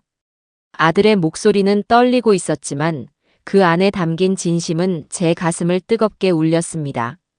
아들은 천천히 마치 고해성사를 하듯 지난날의 자신을 꺼내놓기 시작했어요. 예전에는 정말로 미나가 내 세상의 전부인 줄 알았어. 그 여자가 하는 말은 전부 진실이고 그 여자가 보여주는 세상이 진짜라고 믿었지. 그래서 미나는 고상하고 세련된 사람, 엄마는 그런 세상을 모르는 사람이라고 생각했어. 엄마가 해주는 모든 충고는 내 행복을 시기하는 낡은 세대의 잔소리로만 들렸지. 내가 얼마나 눈뜬 장님이었는지, 얼마나 바보 같았는지 내 모든 걸 잃고 나서야 깨달았어. 엄마, 정말 미안해. 그때 엄마가 미나 씀씀이가 너무 크다고 뭔가 이상하다고 했을 때 내가 엄마한테 오히려 소리 지르고 화냈잖아. 엄마 마음이 얼마나 아팠을까. 정말 죄송해. 아들의 뒤늦은 사과에 저는 손을 뻗어 아들의 어깨를 힘주어 다독였습니다. 이미 다 지나간 일 후회한들 무슨 소용이 있겠습니까? 중요한 것은 과거가 아니라 현재와 미래였습니다. 됐다. 이제라도 알았으면 된 거야. 애미는 그걸로 족하다. 사람은 누구나 넘어질 수 있어. 하지만 넘어진 자리에 주저앉아 우는 놈은 하수고 그 자리를 딛고 일어서는 놈이 진짜 배기 인생을 사는 거야. 지금이라도 네가 네 인생의 주인이 되어서 저 악마 같은 것을 네 손으로 직접 심판하러 가는 길이잖니. 그러니 무서워할 것 없다. 우리는 옳은 일을 하러 가는 거니까. 제 말에 아들은 고개를 작게 끄덕였습니다. 우리는 서로에게 버팀목이 되어 이 길고 긴 어둠의 터널을 함께 지나가고 있었던 겁니다. 내비게이션이 알려주는 마지막 길은 차 한 대가 겨우 지나갈 수 있는 좁고 구불구불한 산길이었습니다. 한참을 더 들어가자 숲속에 비밀스럽게 자리 잡은 거대한 철문이 우리 앞을 막아섰습니다. 그곳은 회원제로 운영되는 최고급 휴양시설이라 외부인의 출입을 엄격하게 통제한다고 했습니다. 정문을 통과하기는 불가능해 보였어요. 엄마, 이제 어떡하지? 저 문을 어떻게 들어가? 예약자 명단에 없으면 절대 안 열어줄 텐데. 경비원한테 연락해서 문 열어달라고 할 수도 없고. 재호가 걱정스러운 목소리로 말했습니다. 저는 차분하게 주위를 둘러보았어요. 방법이 없을 리 없었습니다. 하늘이 무너져도 솟아날 구멍은 있는 법이니까요. 저는 재호에게 차를 돌려 조금 떨어진 숲길의 빈터에 다른 차들의 눈에 띄지 않도록 깊숙이 세우게 한 뒤 박 사장에게 전화를 걸었습니다. 박 사장, 우리 입구에 도착했어. 지금부터 정확히 30분 뒤에 경찰에 신고해줘요. 위치는 내가 문자로 보내줄게. 그리고 신고할 때는 절대 흥분하면 안 돼. 그냥 이 근처 별장에서 젊은 남녀가 시끄럽게 음악 틀고 싸우는 소리가 들려서 잠을 잘 수가 없다고 그렇게만 말해줘. 아직 우리가 결정적인 증거를 찾은 건 아니니까 경찰이 요란하게 들이닥쳤다가 저 여우 같은 게 눈치채고 숲속으로 도망가면 모든 게 허사야. 전화를 끊고 저는 재호와 함께 칠흑 같은 어둠 속에서 숲길을 따라 걸었습니다. 휴대폰 불빛에 의지해 걷는 길은 나뭇가지와 돌부리 때문에 험하고 위태로웠지만 저희 두 사람의 마음은 조금도 흔들리지 않았습니다. 다행히 철문에서 조금 떨어진 곳의 담벼락은 그리 높지 않은 곳이 있었어요. 저는 재호의 등을 밟고 70평생 처음으로 담을 넘었습니다. 나이든 몸으로 담을 넘는 것이 쉽지는 않았지만 아들을 위해서라면 지옥의 불구덩이라도 뛰어들 수 있는 게 어미의 마음이었습니다. 흙먼지를 대충 털어내고 안으로 들어서자 잘 가꾸어진 거대한 정원과 함께 유럽의 고성을 연상시키는 아름다운 석조 건물들이 드문드문 자리 잡고 있었습니다. 공기마저 상류층의 것처럼 느껴지는 그런 위선적인 공간이었어요. 세상에 우리 아들 피눈물로 이런 곳에서 호의호식하고 있었단 말이지. 저는 분노를 삼키며 주위를 살폈습니다. 문제는 이 넓은 곳에서 정민아가 어느 건물에 묵고 있는지 알아내는 것이었어요. 무작정 돌아다니다가는 순찰하는 경비에게 발각될 위험이 컸습니다. 그때 재호가 관리동으로 보이는 건물을 가리키며 제게 속삭였습니다. 엄마, 내가 가서 알아보고 올게. 엄마는 여기 저 큰 나무 뒤에 숨어 있어. 무슨 일이 생기면 바로 전화할게. 너 혼자 어떻게 알아봐? 위험하게. 경비한테 붙잡히기라도 하면 어쩌려고. 나한테 방법이 있어. 나 이제 예전의 한재호가 아니야. 재호는 잠시 망설이더니 제게 휴대폰 화면 하나를 보여주었습니다. 정민아와 세상에서 가장 행복한 표정으로 웃으며 찍은 결혼사진이었습니다. 그 사진을 보는 제 가슴은 또 한 번 무너져 내렸지만 재호의 눈빛은 그 어느 때보다 단호했습니다. 그는 제게서 멀어져 태연한 걸음으로 환하게 불이 켜진 관리동 안으로 들어갔습니다. 저는 어둠 속 나무 뒤에 몸을 숨긴 채 심장이 터질 듯한 긴장감 속에서 아들을 기다렸습니다. 10분이라는 시간이 마치 1시간처럼 길게 느껴졌습니다. 드디어 재호가 아무 일 없었다는 듯이 관리동에서 걸어 나왔습니다. 제게 다가온 아들은 작은 메모지 하나를 내밀었어요.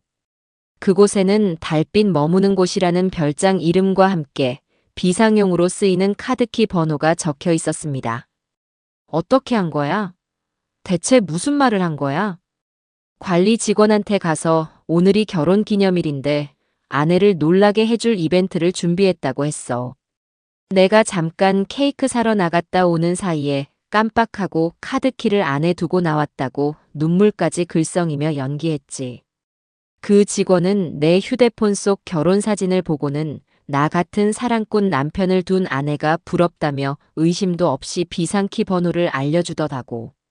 미나가 나한테 가르쳐준 유일하게 쓸모있는 기술이 있다면 바로 이런 연기력이겠지.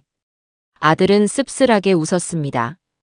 저는 아들의 등을 두드려 주었어요. 그 순에 빠진 녀석이 이제는 거짓말까지 할 줄 알게 된 것이 대견하면서도 한편으로는 마음이 아팠습니다. 세상이, 그리고 한 명의 악마가 제 아들을 이렇게 바꿔놓은 겁니다. 우리는 안내 표지판을 따라 가장 깊숙하고 외진 곳에 있는 그 별장으로 향했습니다. 심장이 제멋대로 날뛰기 시작했어요. 드디어 저 문 너머에 그 악마가 있습니다. 별장 안에서는 희미한 불빛과 함께 나지막한 음악 소리가 새어나오고 있었어요. 우리는 별장 옆 창문으로 조심스럽게 다가가 안을 엿보았습니다.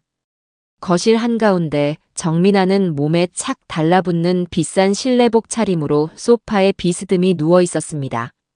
한 손에는 와인잔을 들고 다른 한 손으로는 태블릿 화면을 넘기며 누군가와 영상통화를 하고 있었어요. 아마도 또 다른 공범이거나 새로운 사냥감이겠지요. 그녀는 교태 섞인 목소리로 웃으며 떠들고 있었습니다. 그럼 걱정 마. 한국은 곧 뜰 거니까. 멍청한 전 남편이 남겨준 돈이 좀 많아서 당분간은 발리에서 조용히 지내려고. 당신만 준비되면 바로 합류해.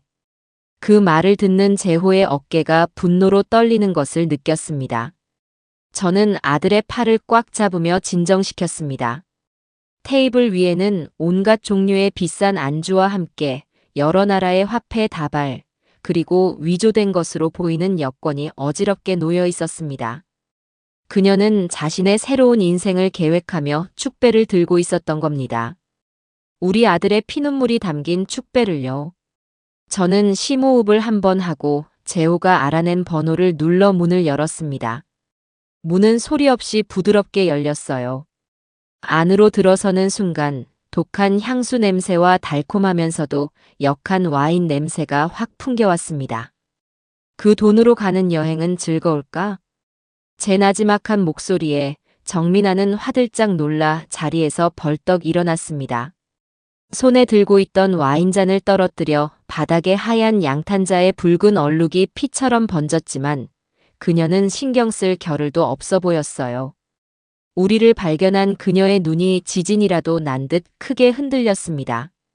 어머니, 재호 씨, 여긴 어떻게 이 시간에? 하지만 그녀의 당황은 아주 잠시였습니다. 그녀는 금세 표정을 바꾸고는 오히려 우리가 자기 영역을 침범한 불청객이라도 되는 양 경멸이 가득한 눈으로 우리를 쳐다보며 비웃음을 흘렸습니다. 세상에, 늙은이가 여기까지 어떻게 왔어? 스토킹이야? 주거 침입으로 경찰에 신고하기 전에 당장 꺼져. 그 뻔뻔하고 악랄한 태도에 재호가 이성을 잃고 그녀에게 달려들려는 것을 제가 다시 한번 팔로 막아 세웠습니다. 지금은 분노를 터뜨릴 때가 아니었어요. 분노는 힘이 세지만 지혜를 이기지는 못하는 법입니다. 재호야, 진정해. 저런 것한테는 말이 안 통한다. 저는 태연하게 빈 소파에 가 앉아 다리를 꼬고 정민아를 차갑게 올려다보았습니다. 제 예상치 못한 여유로운 태도에 오히려 그녀가 당황한 듯 했어요. 네 공범 최진석은 지금쯤 차가운 유치장에서 콩밥 먹으면서 자기가 아는 걸 전부 다 불고 있어. 네 가짜 신분증도, 네가 저지른 다른 사기 행각도, 그리고 내 아들을 죽이려고 했던 그 끔찍한 계획까지 전부 다. 제 말에 정민아의 얼굴이 하얗게 질렸습니다. 그녀는 뒷걸음질치며 소리쳤어요. 거짓말. 거짓말하지 마. 진석 씨가 그럴 리가 없어. 너 같은 늙은이가 뭘 안다고 짓거려. 거짓말 같아? 그럼 이건 어떠니? 네가 여기서 김민영이라는 가짜 이름으로 숨어 있는 것도 우리가 이미 다 알고 왔는데. 너는 이제 도망갈 곳이 없어. 네가 만든 지옥 속에서 평생을 살게 될 거야. 제 말이 끝나자마자 정민아의 완벽했던 가면이 완전히 깨져내렸습니다. 그녀의 얼굴에서 오만함과 여유가 사라지고 벼랑 끝에 몰린 짐승의 공포와 증오만이 남았어요. 그녀는 독사처럼 저를 노려보며 악을 쓰기 시작했습니다. 그래. 내가 그랬다. 그래서 뭐. 어쩔 건데. 너 같은 늙은이랑 네 아들 같은 멍청한 놈은 당해도 싸. 세상 물정 모르는 것들이 돈만 많으니까 나 같은 사람한테 다 뺏기는 거야. 그게 세상 이치라고. 속은 놈이 바보지 속인 사람이 무슨 죄야. 닥쳐라. 어디서 감히 네 더러운 인생을 세상 탓으로 돌려. 재호가 울분을 참지 못하고 소리쳤습니다. 내가 너를 얼마나 사랑하고 믿었는데 어떻게 나한테 이럴 수가 있어. 내가 너한테 뭘 그렇게 잘못했는데. 말해봐.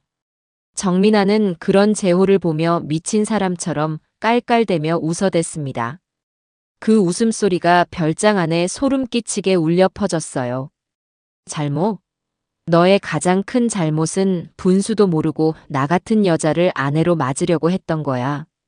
네가 벌어오는 그 셔빠진 월급으로는 내 품위 유지를 할 수가 없었다고. 알아? 너랑 사는 매 순간이 지옥이었어. 네 옆에서 사랑하는 척 웃어주는 게 얼마나 역겨웠는지 너는 평생 모를 거야. 그 순간 정민아는 테이블 위에 있던 여권과 돈다발을 가방에 쓸어 담고는 현관으로 뛰기 시작했습니다. 하지만 제가 그 앞을 막아서자 그녀는 눈이 뒤집혀 제게 달려들었어요. 비켜, 이 늙은 할망구야. 너만 없었어도 모든 게 완벽했는데. 그녀가 제 머리채를 잡으려는 순간 재호가 그녀의 앞을 막아섰습니다. 그리고 바로 그때 별장의 문이 거칠게 열리며 제복을 입은 경찰들이 들이닥쳤습니다. 정민아, 꼼짝 마. 너를 방화 및 사기 혐의로 체포한다.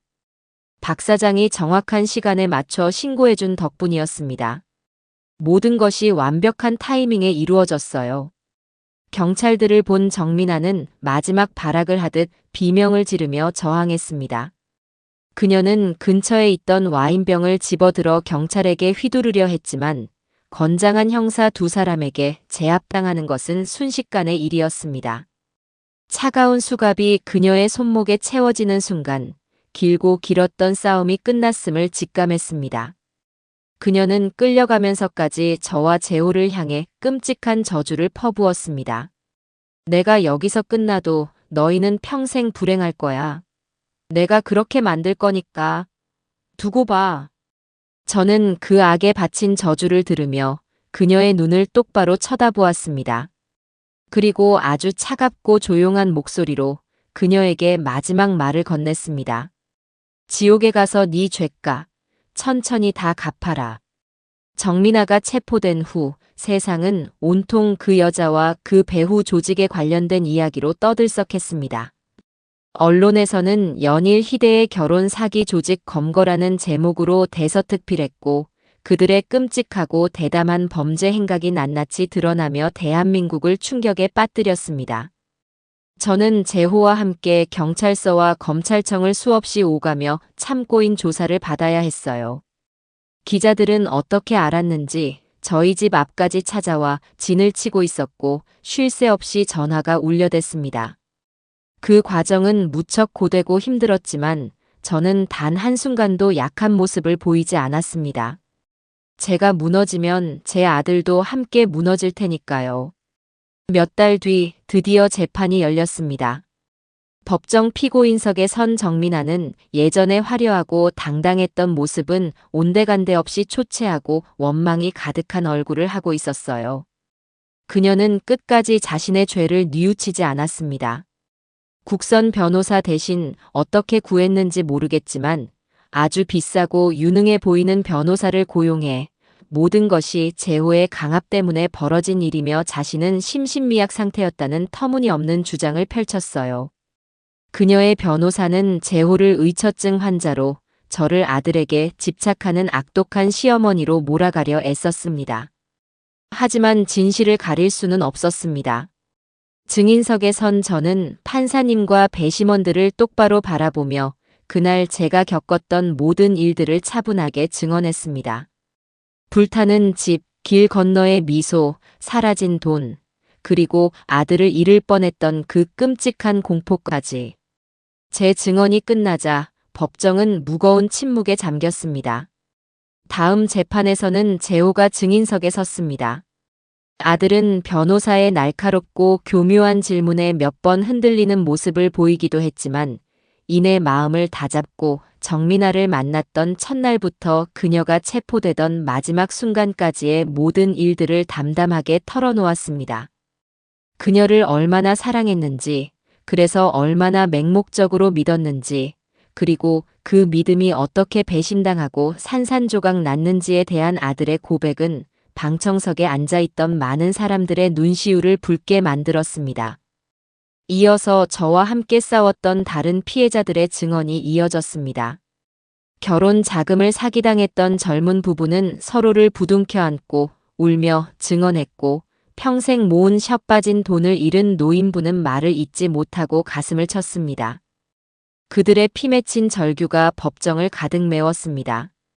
정민아는 그 모든 광경을 지켜보면서도 단 한 번도 미안한 기색을 내비치지 않았습니다. 오히려 지겹다는 듯한 표정으로 하품을 할 뿐이었어요. 마지막 선고 공판이 열리던 날, 법정은 피해자들과 기자들로 발 디딜 틈이 없었습니다. 판사는 준비해온 판결문을 긴 시간 동안 읽어내려갔습니다. 정민아와 그 일당이 저지른 죄목은 셀 수 없이 많았어요. 판사는 정민아의 모든 혐의를 유죄로 인정하며 그녀가 저지른 죄가 얼마나 반사회적이고 악랄한지를 길고 엄하게 꾸짖었습니다. 피고인 정민아는 인간의 가장 기본적인 신뢰와 애정을 이용해 피해자들의 삶을 송두리째 파괴하였으며 자신의 탐욕을 채우기 위해 한 사람의 생명까지 위협하는 등 죄질이 극히 불량하다. 또한 재판 과정에서 단 한 번의 반성도 보이지 않는 등 개전의 정이 전혀 없다고 판단된다. 이에 재판부는 피고인에게 법정 최고형을 선고하여 우리 사회에서 정의가 살아있음을 분명히 하고자 한다. 판사가 안경을 고쳤으며 마지막 선고를 내렸습니다. 피고인 정민아에게 현주건 조물 방화, 사기, 공문서 위조 등 모든 혐의를 적용하여 징역 30년을 선고한다. 판사의 선고가 내려지는 순간 정민아는 이성을 잃고 법정이 떠나가라 비명을 질렀습니다. 내가 뭘 잘못했는데. 억울해. 이건 아니야. 그녀의 발악과도 같은 절규가 법정 안에 울려 퍼졌지만 그 누구도 그녀를 동정하지 않았습니다. 방청석에 앉아있던 피해자들은 서로를 부둥켜 안고 감격의 눈물을 흘렸어요. 저 역시 조용히 눈을 감고 길고 길었던 싸움이 마침내 끝났음을 느꼈습니다. 그뿐만이 아니었습니다. 며칠 뒤 뉴스에서는 정민아의 부모가 범죄 수익 은닉 혐의로 구속되었다는 소식이 전해졌습니다.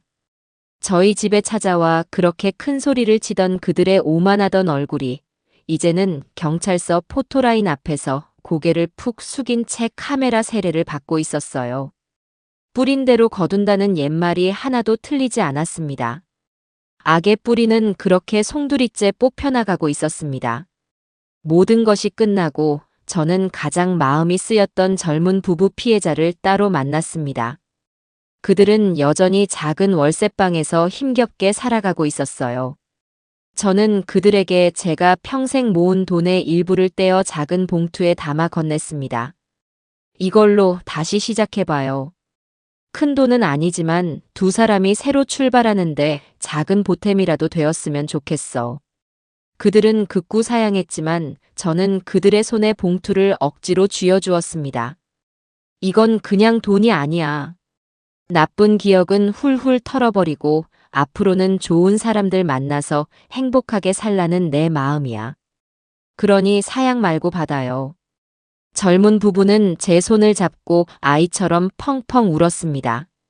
그들의 눈물을 닦아주며 저는 비로소 제 마음속에 남아있던 마지막 분노의 앙금이 씻겨나가는 것을 느꼈습니다. 복수는 복수로 끝나는 것이 아니라 상처받은 사람들이 다시 일어서는 것을 도와주는 것으로 완성되는 것임을 깨달았습니다. 그로부터 1년이라는 시간이 흘렀습니다. 계절이 4번 바뀌는 동안 우리 모자의 삶에도 많은 변화가 있었습니다. 잿더미만 남았던 아들의 아파트는 이제 따뜻하고 아늑한 새로운 보금자리로 다시 태어났어요. 예전처럼 크고 화려하지는 않았지만 모든 공간에 저와 재호의 손길이 닿아 있었습니다. 허영과 거짓으로 채워졌던 과거의 껍데기를 벗고 진실하고 소박한 행복을 담는 그릇으로 다시 태어난 겁니다. 가장 큰 변화는 제 아들, 재호에게 찾아왔습니다. 아들은 그 끔찍한 사건을 겪은 뒤 다니던 대기업에 사표를 냈습니다. 그 소식을 들었을 때 저는 아들이 혹시나 삶의 의욕을 잃어버린 것은 아닐까 덜컥 겁이 났었죠. 하지만 제 걱정은 기우였습니다. 아들은 몇 달간의 휴식과 고민 끝에 작은 시민단체에 들어가 새로운 일을 시작했습니다. 저희와 같은 금융 사기 피해자들을 돕는 일이었습니다. 자신의 아픈 경험을 바탕으로 더 이상 억울한 피해자가 생기지 않도록 법률 상담을 해주고 그들의 곁을 지켜주는 일이었습니다. 월급은 예전의 절반도 되지 않았지만 아들의 얼굴은 그 어느 때보다도 편안하고 행복해 보였습니다. 퇴근하고 돌아온 아들의 입에서는 더 이상 회사 상사나 거래처에 대한 불평이 나오지 않았어요. 대신 오늘 만났던 피해자 할머니의 손을 잡아드렸던 이야기, 법률 문제로 막막해하던 젊은 부부에게 해결의 실마리를 찾아주었던 이야기들을 신나게 늘어놓았습니다. 잃어버린 돈보다 더 소중한 삶의 의미와 보람을 되찾은 사람의 얼굴이었습니다. 어느 맑은 가을날, 새로 지은 아들 집에 저녁 초대를 받아가는 길이었습니다. 제 손에는 1년 전 그날처럼 김이 모락모락 나는 시장 통닭 2마리가 들려 있었어요. 시장 닭집 사장님은 제 손을 꼭 잡으며 정말 고생 많았다고, 이제는 웃을 일만 남았다고 진심으로 축하해 주었습니다. 아들 집에 들어서자 구수한 밥 짓는 냄새가 저를 맞았습니다. 재호는 이제 제법 능숙한 솜씨로 저녁 식사를 준비하고 있었어요. 식탁에는 제가 좋아하는 나물 반찬들이 정갈하게 차려져 있었습니다. 제가 부엌에 들어서자 아들은 앞치마를 두른 채 뒤를 돌아보며 환하게 웃었습니다. 엄마 왔어? 배고프지? 거의 다 됐어. 어서 앉아. 저는 식탁에 통닭을 내려놓고 아들이 차려준 저녁상을 둘러보았습니다. 화려한 음식은 하나도 없었지만 모든 음식에서 따뜻한 정성이 느껴졌어요. 우리는 마주 앉아 늦은 저녁을 함께 했습니다. 통닭을 한 점 크게 뜯어 아들 앞접시에 놓아주자 아들이 저를 보며 멋쩍게 웃었습니다. 엄마, 정말 미안했어. 그때 엄마 말 안 믿어주고 미나 편들었던 거. 그리고 엄마 혼자 그렇게 힘들게 싸우게 만들었던 것도. 내가 너무 어리석고 못났었어. 됐다. 지난 일은 다 잊어라. 사람은 누구나 실수할 수 있는 거야. 중요한 건 그 실수를 딛고 다시 일어서는 거지. 너는 아주 잘 해냈어. 넘어진 자리에서 주저앉지 않고 그 흙을 털고 일어나서 오히려 다른 사람을 부축해주고 있잖니. 이 애미는 그런 네가 세상에서 제일 자랑스럽다. 제 말에 아들의 눈시울이 살짝 붉어졌습니다. 우리는 한동안 말없이 식사만 했어요. 창밖으로는 어느새 어둠이 내리고 따뜻한 집 안에는 우리 두 사람의 온기만이 가득했습니다. 아들이 냉장고에서 시원한 맥주 2캔을 꺼내왔습니다. 그리고 제 잔에 맥주를 가득 따르며 말했어요. 엄마, 우리를 위해서 건배하자. 고통스러웠던 과거는 이제 다 잊고 앞으로 다가올 좋은 날들만 생각하자. 앞으로는 좋은 일만 있을 거야. 그래. 우리 아들, 그리고 나를 위해서. 고생 많았다, 우리 둘 다. 짠 하고 잔을 부딪히는 소리가 경쾌하게 울려 퍼졌습니다. 시원한 맥주 한 모금이 목을 타고 넘어가는 순간, 저는 지난 1년간 제 어깨를 짓누르던 모든 시름과 아픔이 눈 녹듯 사라지는 것을 느꼈습니다. 아, 근데 엄마. 왜? 이제야 진짜 통딱 맛이 나네. 아들의 퉁명스러운 한마디에 우리는 약속이라도 한 듯 동시에 웃음을 터뜨렸습니다. 그래, 바로 이 맛이었습니다. 거짓과 위선, 허영과 탐욕이 섞이지 않은 사랑과 진심, 그리고 서로에 대한 믿음만이 담긴 진짜 행복의 맛. 저는 환하게 웃는 아들의 얼굴을 바라보며 제 인생의 가장 혹독하고 길었던 겨울이 지나고 마침내 따뜻한 봄이 찾아왔음을 실감했습니다.